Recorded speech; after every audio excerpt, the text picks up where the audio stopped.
Well, welcome to our series of Consequential Conversations, where we interview the fabric of the community. And for many people watching this today, you're going to recognize this gentleman.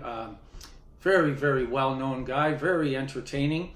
And I might run out of disc space when we get this guy talking, because he can really...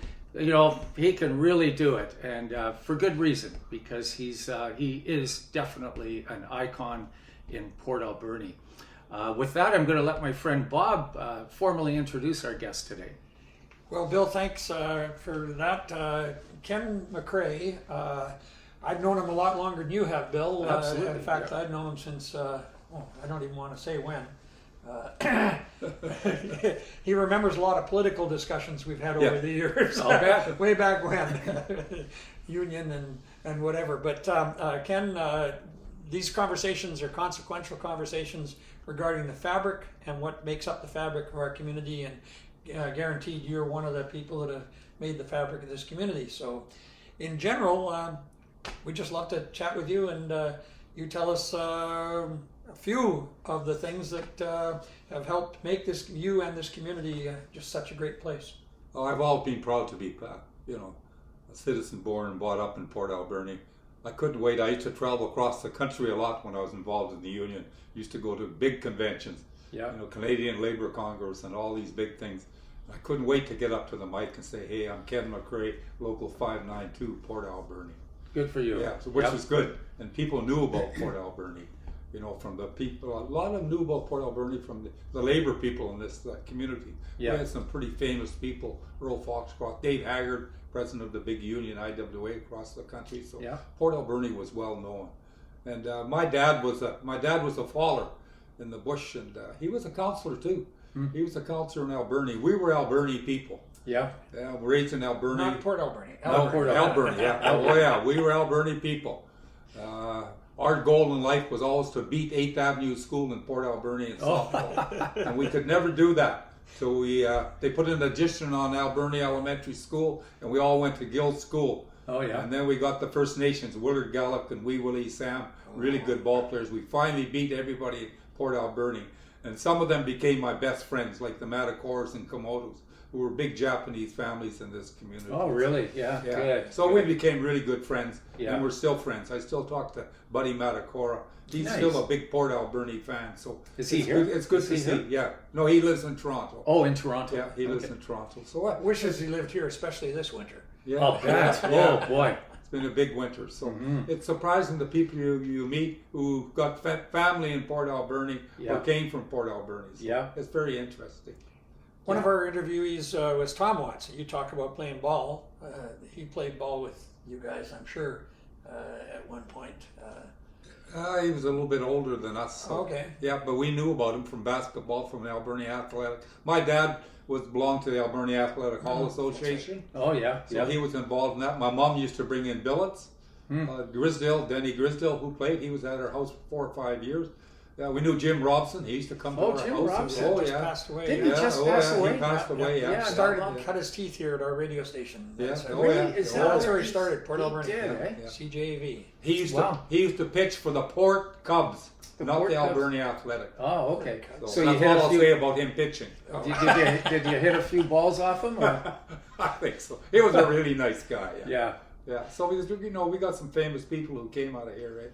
Yeah. And then when I got involved in the union, when I became a provincial negotiator, that's when you get into the big politics. And so you get into know the presidents of the companies and some of the big union negotiators who could really negotiate. Shawaga, the PPWC out of Nanaimo, even though he was a communist. Well, lots of communists involved in unions in them days. Oh, Things have really changed, Yeah. Even in this community. Yeah. And It's different. Yeah. This community was an incubator for a lot of successful people. Some have stayed, some have gone elsewhere, but the valley seemed to breed really. Well, two of them are sitting with me here today, so there you go. What, you and Ken? No, I'm an import, but no, you guys. That's one of the neat things about this, Ken, is we get to, really deep dive into the history of Port Alberni. It's quite a lot of fun. Some of the big things that have happened over the years. I mean, the community has it leveled off many years ago from the boom years, but even other major things that have happened in this community over your lifetime here. Recount ones that stick out in your mind. Well, things change, eh? My family came here in 1907. Not here, but to Ecool down the Alberni Inlet. Yeah. And my granny and them, they ran the cannery there. They used to, Scotch cure herring and pilchards and send them back to Scotland. That was a booming business. Wow. That's where all the business was down that area. So where was that? Ecool, right there, just before Pill Point. Rainy Bay. The far side of Rainy Bay was Ecool. Schoolhouse, basically a community there. Yeah, my grandpa was there. They were Gaelic speaking, so he could speak. No they kidding. picked up the First Nations language, and they could speak that fluently. And wow. They were big in fishing, eh? 1907. Yeah, so it changed. Well, it sure has. They had come from the Outer Hebrides of Scotland, so if you've been there, Lochmaden and them places, you'd think this is paradise, and it was paradise. A lot of Scottish people in this area then. Oh, really? The Elks Hall that just burnt down, the top of that used to be the Scottish facility where we used to have all our dances and singing. My dad was a Scottish singer too, so my sister was dancing, and we all played the bagpipes when we were young. So it was a big thing, the Scottish. That's great. My aunt tried to teach me to sword dance because she was Bonnie Melville, and she was as a young fella in my stocking feet with the two swords off the wall at the lodge, and me trying to do and step over the swords. No chance. No chance, eh? Oh wow. Yeah. Anyway, but major things that have happened. Yeah. So. Some of the good things we've done in our community, especially when I was mayor. I was lucky when I became mayor because I had spent 22 years on the union council. Yeah. So I had lots of experience in that type of thing. Contacts. And we had 1,600 men. So if you're running a union meeting coming back from negotiations with 1,000 guys in the hall, you learn how to run meetings. There's no doubt about that. How long were you mayor? I was mayor for 4 terms, I think it was. 4 terms. Yeah. There's over there is all my council for 4 terms. So I enjoyed it. Yeah. My dad told me. My dad didn't say that much, but he said to me, "If you're going to get involved in politics, just be respectful. Yeah. Remember where you come from." Good. Yeah. So it's kind of interesting, and I always remember where I come from. I was asked. I was with the forest minister one day in Vancouver, walking down Granville Street, and says, hurry up, why? I says, they're going to pull a ticket out of the hat for the person that's going to Greece to get the Olympic torch, and it's going to be me. He says, you're so confident. So we sat down, and I said to the forest minister, here's my briefcase. And I could see Campbell up there, who was the premier, who was shaking the thing all up and down. And then he pulls the thing out, and he's looking right at us. I says, see, look at that. And he says, yeah, we're picking Ken McRae. Really? So I went to Greece to get the Olympic torch. You probably did? The highlight, probably the highlight in my life. Wow. There's kings and princesses, and everybody was there when they're changing it over, and all that kind of stuff. Oh, wow. First Nations were there from Squamish, and that was probably the highlight of my life. Yeah. Wow. But our council did lots of good things in the community because, I just became mayor after they had laid off about 4,000 people in this community. So it was really bad times. There wasn't much going on. Yeah. And I remember Campbell told me once, he says, I want you to come to Vancouver to speak to the businesmen of British Columbia. So I thought, oh boy, that's going to be interesting. And I didn't know that till I went there. When I went there, he told me, he says, we have a meeting before the meeting, breakfast, come on, I'll introduce you to Jimmy Patterson and all these kind of people, so you get to know all them people. And then I says, what am I doing here? Look at all these people here. Who are we going to listen to? We're going to listen to you, he said. You're going to talk about what's happening in your community. Sure. So I said to him, okay, I've done quite a bit. I says, I've done quite a bit with your forest minister, me and Pat McKay. I says, we're trying to get a community forest going in our community. Yeah. And so we had to deal with the forest minister and this type of thing. And and Jillian Trumper was involved in it. And then we finally had the signing at McLean's Mill. I'll always remember that there was a 6x6 on the floor at McLean's Mill, and he tripped on it. And I said to him, that's all I need is the forest minister suing the city of Port Alberni. And I grabbed him, and someone took a picture of it and they put it in the Vancouver Sun. You got your arms around the minister forest. There you go. I had my arm right around tripping over a 6x6. Yeah. And the community forest was a really good thing, and it's continuing well, it still today. is, isn't it? And they put quite a bit of money into the community. And then I was involved probably a little bit before that. I was still in the union. I'd been living in a hotel, Vancouver, for 2 months in negotiations. And I finally got home and I was shaking my roof. And there was Barlow at the end of my yard, Kenny Barlow from Barlow's store. Anyway, he would say, "Hey, we're going to take you for breakfast." What for? Oh, can't tell you. Wednesday morning in the Barclay. So I go to the Barclay, and they were saying that, "Hey, we can't get to first base with McMillan or Weyerhaeuser, and we know you being with them." I said, "I've been living with them." Mm-hmm. He says, "How about doing us a favor? So see if you can get us set up for negotiation." So I went to their shareholders meeting and spoke about it. And sometimes when you speak at things like that, you don't hear too much emotion, eh? Yeah. So I sat down, and then pretty soon this big guy tapped me on the shoulder. He says, "The president of Weyerhaeuser wants to speak to you." So I go into the back room. There's the president of Weyerhaeuser. And he says, "Okay, how much money do you want for that you were talking about at the meeting?" I said, "I don't know, maybe $1 million. I don't know, we haven't decided how much, but we need quite a bit of money." And he said, "I heard your comment about McMillan." Yeah. I said, "McMillan's been in my community before I was born. My dad was one of the first fallers there in 1937 in Port Alberni at Camp 1. And I said, there's nothing even to say he's even been in our town. It'd be something if we could do something with Weyerhaeuser or McMillan." So 2 weeks later, this helicopter picks me up and he says, "You can bring one person with you." So about Tom McAvee. Yeah, first time I met Tom. Really? And we had our discussions in Vancouver, and we got a large sum of money that they put into the multiplex. Yeah. So that's where the name came for a long from, time. right? Yeah. Then we had to fight to try and get the name off of it so we could resell it. Yeah. So we did that. And another thing that we did, we thought we better get some more business going. I had an excellent city manager, Ken Watson. Couldn't be any better. Yeah. So him and I started negotiations of getting a mall together. We had a father and daughter in Victoria who were interested in putting a mall in Port Alberni. So we were looking at the highway. It was in the agricultural land reserve. Oh yeah. And it wasn't in the city of Port Alberni. Yeah. So that was what I had to do, is get it out of the land reserve. And I knew some people who were involved in the land reserve. Yeah. Get it out of the land reserve and get it into the city of Port Alberni. And that's the mall we have today. We might need you to get some more of it out of the ALR right now for the initiative that's going right now. Yeah.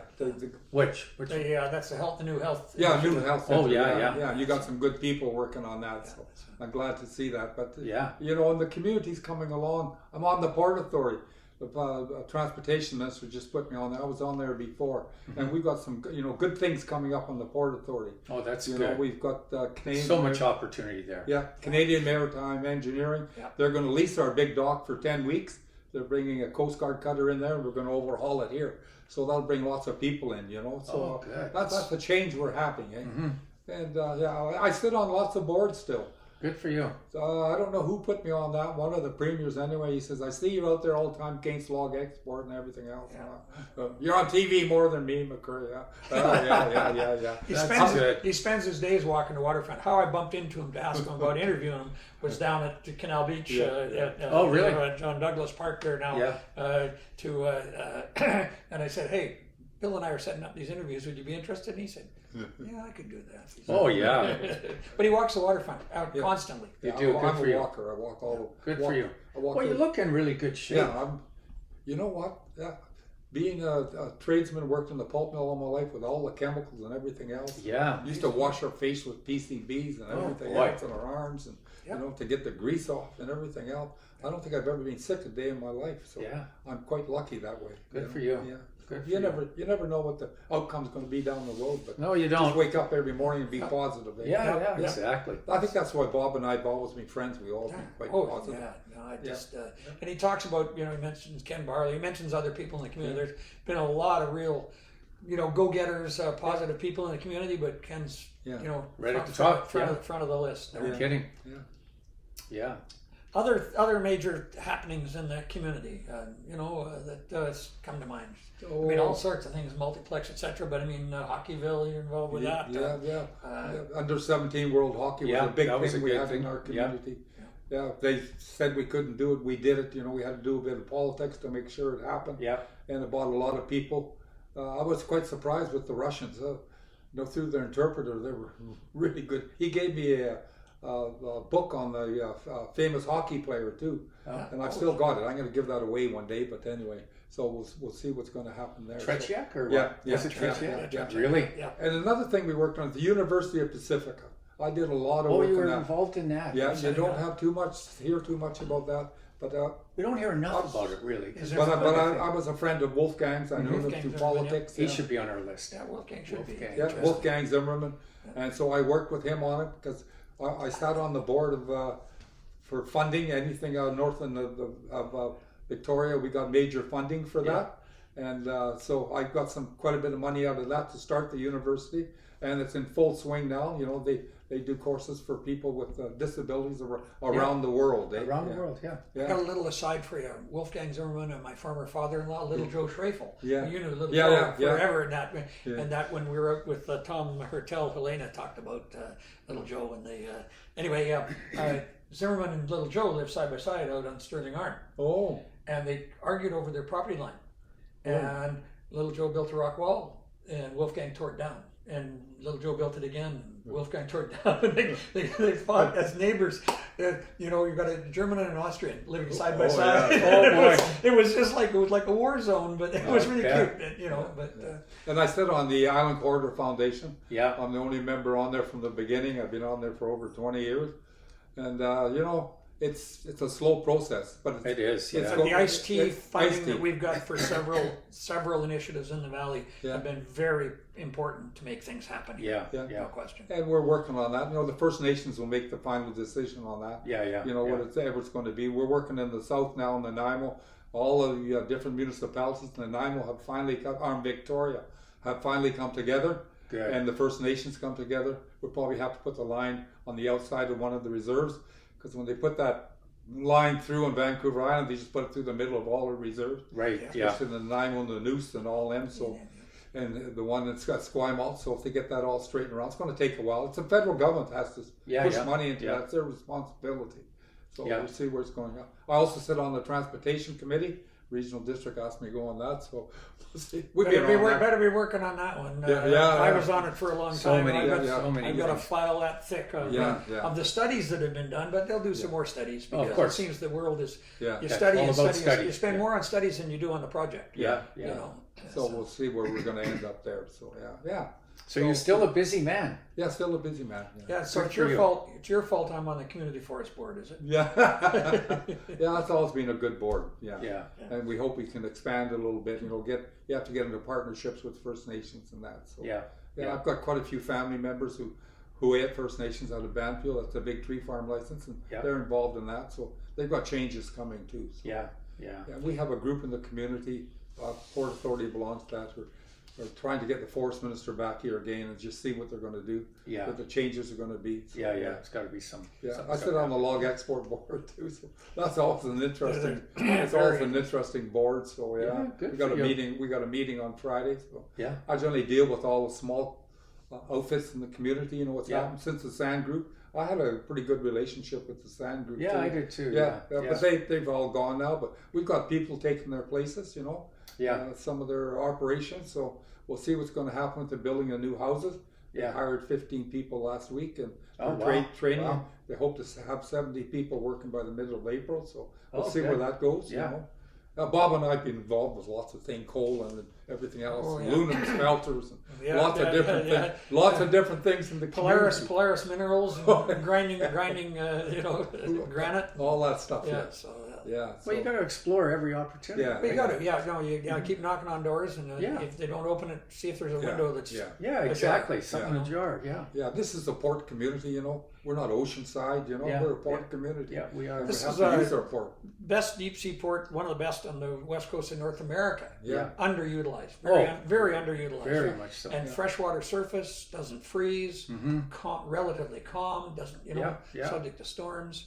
Maybe a tidal wave once in a while, but even that, when we listen to Joe Monrefe, who's on our interview list, when he tells the story of going with his dad in '64 to take the Lady Rose, or the Utchuck at the time, out into the inlet because a tidal wave was coming. And he said they went out and rode in it. It was just like big wave. It was like going over the swells in Barkley Sound. It really was. in the inlet was nothing if you put your boat out in the middle of the inlet. That's what I've always heard. Yeah, you're safer on the water. On the water, yeah.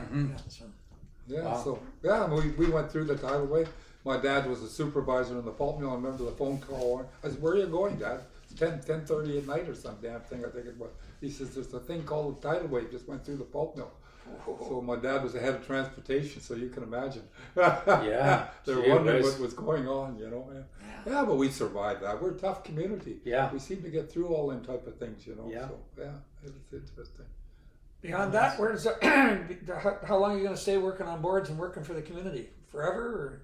I don't know. I have no say in that matter. We'll just see what happens. It'll just happen. Well, you still got lots to offer. So. Yeah. You know, nothing replaces experience because otherwise you make the same mistakes over and over again if somebody can't remind you. Yeah. We tried that, and this was what happened. And you know, seniors spend lots of time making sure that the young people and all different organizations make sure that they have people and all this type of thing. Yeah. But you have to remember that the seniors are important too. Oh, absolutely. Yeah. I mean, that's why we're doing this, Ken. When Ken got into politics, we'd gone through a few years there. I remember we had city councils that were elected by acclamation. We had Petronella Nelaweg. We had Hoffman with the flashing light, fluorescent light flashing fish was going to rotate on a tower down at the foot of Argyle Street. We had some really wild ideas on council, and I can tell you that Ken and a couple of mayors around that time, maybe only two, brought us back to reality. Yeah, and, you know. And that's, So you were 3-year terms back then, I guess, right? Yeah, so you have to work with council. I remember when I first went there, the mayor sat on a little pedestal at the back. I'm so embarrassed. I thought, when's it's going to be over, this meeting? And I said to the city manager, get the carpenter or cut that out of there, move me up to the front with my councillors. I want to talk to them. You're part of the team. Yeah, I want to be part, and I want them to be part of the action. Yeah. You know, sometimes they weren't doing very much, and I thought they're going to do something.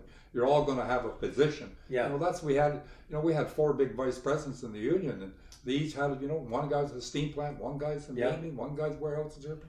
So at the union meetings, they asked a question. When I was president, I would just say, "Okay, so and so, what's happening?" So I did the same thing at council. You're looking after RCMP. You're looking after public work. Do your homework. And you know, we live in a polarized political society nowadays. We do. We do. Well, a little bit. Yeah, a little bit. Yeah. But you know, it was once upon a time. It really was. George Knight and Company were the union side of the equation, and then the business side of the equation, and we tried to elect councillors that with opposing values. And they got integrated quite well. I don't know if we give Ken credit for that or not. But we might as well. We're in his house right now. Okay, so give him credit for that. And you know, we did quite a thing too. When marijuana and all that came in, it was chaos in the workplace. People don't realize that. Yeah. And so they were interested in starting an employee family assistance program. McMillan was interested in getting into that. We had to do something what was happening with the people. And so we started it here. That's the first place. Me and Ray Smith, the president of McMillan Blodell, we went across the country speaking to different mills about employee family assistance program and getting counselors in place. We had 2 full-time counselors working here. So that was before it was legal. Yeah. We had 5,000 people under an employee family assistance program, and it all came out of Port Alberni. There were a lot of little bush grow-ups around here. If you ever hunted or worked in the backwoods out around Sprode Lake and stuff, you come upon, whoa. Oh, I better get out of here. This doesn't look natural. So we did. You know, Port Alberni's done a lot of things. I'm glad that they recognized Jim Robson where he came from. You know, where he started from. He came from Port Alberni, so it's good. That is good. We just lost in recently. You know, our hockey announcer and that sort of stuff, and another one who might have gone a lot farther. Beyond this. So So that's good. Well, cool. Beyond that, Dolly, and you know, I'm sad to see that you're not together here in the house right now, but you see her every day, and she's a very important part of the fabric of the community and of very your smart life. woman. Yeah, I always enjoyed meeting Dolly. Yeah, Dolly was just a wonderful lady. I read the bios. I read your bio and her bio, and whoa, it makes you feel pretty minimal. One time Dolly says to me, "Okay, make sure you're not working that weekend because we're going to Edmonton." I said, "What for?" "I don't know. They want to give me some award for something." So she had a big restaurant in Vancouver. And she was well known around the world. People used to Really? fly into her restaurant. Yeah. Prime Minister used to come every year with his boys to her Really? restaurant. To go to People her used to restaurant? fly in from Europe and everything else. There used Oh, to be wow. a big lineup outside the door. It was right down the English Bay in Vancouver. So, Oh, no. So you've been well fed. yeah. With, That might have been Pierre. Yeah, and her daughter Really?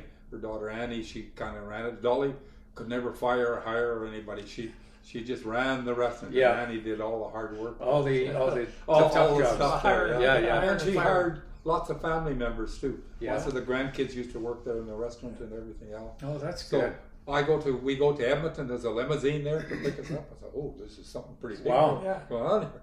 So we go to the hotel in Edmonton there. There's the Prime Minister. We had supper with the Prime Minister. Really? And some other big First Nations. It was a huge thing for First Nations across the countries for awards. Yeah. And then they start giving the awards and it says the Entrepreneur of the Year for women in this country is Dolly Watts. Yeah. Wow. So she got the award. Yeah, see, I met her late in her life, Yeah, right? yeah, I mean, obviously yeah. she's still around, which is great, but Yeah. I never knew Yeah. Oh, the the Dolly history. that... I read the two bios. I knew a little bit Yeah, of the history. She brought up 30 children besides her own. really? Mm-hmm. Wow. She used to bring up, she can tell you, Yeah, she spent 11 years at the residential school. yeah. Tough. Quite the stories, yeah. Yeah. Obviously, she learned how to manage people well because she managed Oh, them yeah. for Oh, you long, did. too. It's gotta be tough to manage, I'm sure, yeah. Yeah, she's managed me. He's always been under management. Yeah, that's right. That's I don't right. think Dolly and I've we've never had a disagreement, I don't think, ever. That's so good. awesome. Never. Yeah. So And you've been nice. married how many years now? Oh, 30 years, something like that. Oh, nice. Yeah, we're getting up there. Yeah, that's great. Yeah, I finished building my place at Sprout Lake. I was letting the concrete secure. She says, okay, we have to do some announcement here. Okay. I said, will you marry me? She said, let's get married. So we got married in her special restaurant in Vancouver. Oh, did you really? Designed by Arthur Erickson. So it was really interesting. Wow, I'm going to have to do some research on that. I'll send you the because- bios. Yeah, They're really, I'd love to they're- see they're- that. they're It was the quite First good. Nations Scottish wedding. My brother went to a Scottish church, so the minister came over from that. So Oh, nice. Yeah. Nice. Might have been Good for you. bagpipes. Might have been some bagpipes there, yeah. Yeah, my grandpa was. He sent me a note. He was in Vimy Ridge Oh, really? during the First World War. Yeah. And no one could take that. The Canadians finally took that. Yeah. And so he says the night before, well, being a piper, they thought they'd be dead for sure. Yeah. But he survived. Yeah. Wow. And so he knew that Scotsman who did Poppies, Flanders Field, and that's Oh, wow. McRae. He knew him. Yeah. Oh, Well, wow. McRae has a real Yeah. Flanders thing, you know. Yeah, We get together every so often and across the country in different Oh, places, nice. elect a president, vice president, and all that. Oh, good. Yeah, Clan so McRae. Clan McRae. it's still That's there. great.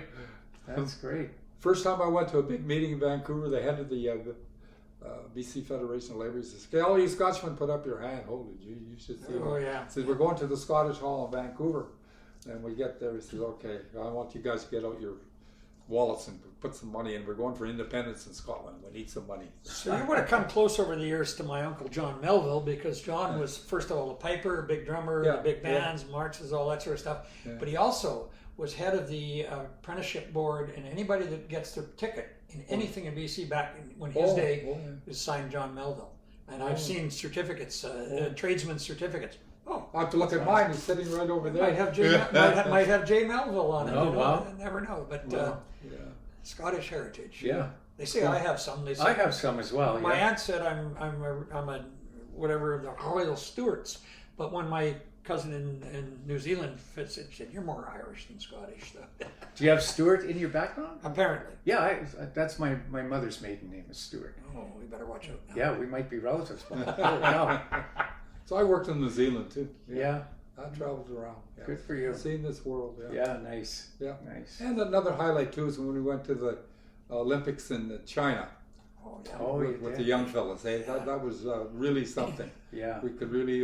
With Cross and I couldn't believe it. McAvee was fantastic. He Yeah. arranged all these things. He arranged it so I could get up on the stage and say a few words at the largest television station in the world. Really? It was all in Chinese, and so we went there. Wow. Yeah. my son was 14 and went with the wrestling Yeah, team. And not to Yeah. China, not in the 08, not in the Olympics, but with McAvee once before. Oh, wow. McAvee and the two what do you call them, chaperone girls, high school girls, that are walking with Rob, and they're going to go to a public bath. And my son's 14, and Tom says, yeah, well, you go naked into these public baths. And he said, your son's eyes popped open like this, and then he looked at the two teenage girls. They do go separate ways. Wow. But McRae and that tour, in the 08, the Beijing Olympics, that was really something. It's hard to believe that's 08, eh? Yeah. Time Seems like flies. yesterday. And Time flies when you're sure having does. fun, especially. Yeah. Sure does. Yeah. Well, maybe we should wrap this up, eh, Bob? And, Well, yeah, we could come back and talk to Ken many times, but we got to get through the other 50 people on our list at some point, and a lot of these stories dovetail. They do. We talked to McRae, we talked to Ron Paulson, Hockeyville, we talked to Tom Watts, we talked to it's So an many interesting how many players. Tell us about the first time you drove, because Ed Spencer tells us he's 14 and he's told when he's pushing pilings for the pulp mill under the bridge at Consequential, the truck driver didn't show up, he was drunk. Oh. So the guy says, can you drive a truck? He says, oh, I drive a truck on the farm. Well, take the logging truck out into Beaver Creek and get some more pilings. Oh, gee. 14. And then Tom Hertel, his dad tells him one day, hey, take this load of logs, then dump them at the river, where the river dump was on the Sumas there. My brother taught me how to drive. That's what I want. And my brother was a wild driver, boy. He was fast. Yeah. They were fast in them days. Yeah. That's when Port Alberni, Racing, kids could start working when we were 15. Yeah. That's what my dad said to me. And when I was 15, he said, get rid of that paper route. He says, why? Be like your brother. Run down to that sawmill, plywood plant Friday after school and start working. So we go down there, and they said, how old are you? 15. Oh, well, you have to be 16. We'll just change it. Change it. And they changed that for everybody. They changed it, so we started working. So, we could work Friday afternoon shift, Saturday and Sunday. I think we made more money than the school teacher. Yeah. And then we could drive I'll better. bet. And we drove Better cars. better cars than the school cars, teacher. yeah, for Yeah. sure. So it was good, it's Had a good life. a lot of people, yeah. Yeah, my brother took me to, I don't know, I think we went over here at Glenwood Center, they call it now, yeah. We went there and, Out in the big yeah. And that's the things when you're mayor. fairgrounds. We were when I first became mayor, we were gonna rip down Glenwood Center. Yeah. So here we are there, and then in the front row, I see all these guys who I knew from the pulp mill who were curlers. Yeah. And I didn't know anything about that, so I'm looking around at some of the staff, and I thought, where these guys talk, and so they're going to beat me up. And I thought they stood up, and I said, okay, meeting dismissed. Let's see what we do. And it's still there. Good. Well, it's a great The facility. worst part of it is, from our hospital, the former one and the former, everything was so well built in the 50s and 60s when they quit building the pulp mill. We had all these Italian concrete people. Oh, yeah. We had concrete and rebar and good lumber, the best lumber in the world. This stuff they're tearing apart even at Sumas. These are clear, tight grain timbers that are taken apart. Nothing's made like that nowadays. No. I talked to the guy on the ferry one day when he was taking stuff out of, I think it was from Sumas, and he said, I said, where's that going to? He says, I go to trail, then I go straight down south. Yeah. And they can't wait for me to get there. Lumber down there. Yeah. So we had nice stuff.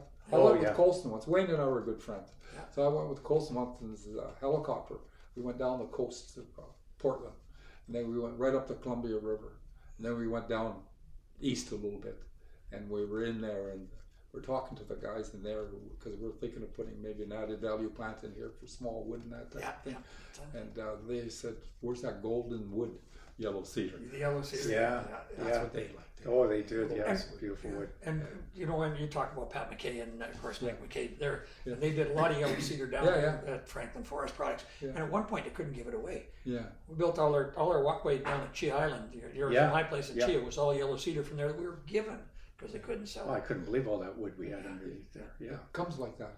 Yeah. We see that in the log export board. Sometimes we don't know what to do with it. Yeah. Wow. Yeah. Sure. Anyway, Ken, we'll come back at some point and catch up. I think it's like a lot of people, lots of grandkids. Yeah. They keep you honest. Yeah, for sure. Yeah, lots of really good grandkids. Yeah, they're doing well in life. So good. They've got lots of opportunities these days too. Yeah. Okay, well there you have it. Great interview today here with Ken McRae, the Ken McRae, and I certainly learned a lot about his history, and I've always been impressed with the man. And so thanks for welcoming us to your home, Ken. Thank you. You're welcome. And do say hello to Dolly for us. Yeah, I'll do that. Really would be nice. And so we'll. So remember, this is Consequential Conversations, and stay tuned for more. We've got another interview scheduled soon that'll be released right after Ken's is released. Thanks. Bye now.